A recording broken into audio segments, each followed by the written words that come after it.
how to transfer money from PayPal to Western Union. So you can't directly transfer money, but there's a workaround. First, you go to your PayPal and you want to withdraw your balance to your bank account. So once you have withdrawn your PayPal balance into your bank account, we will just use Western Union as we would normally. Here, I will log into my account with Western Union. So I'm just going to verify like that, and I'll log in.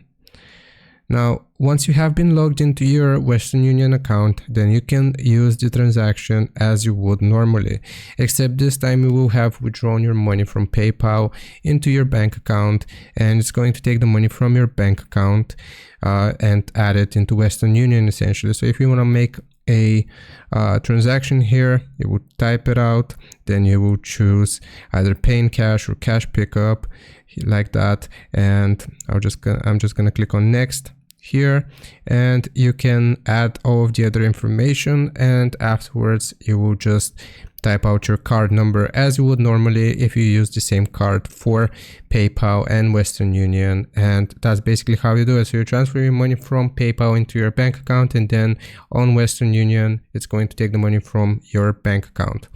So hope this helps. Leave a like and sub. I'll see you next time.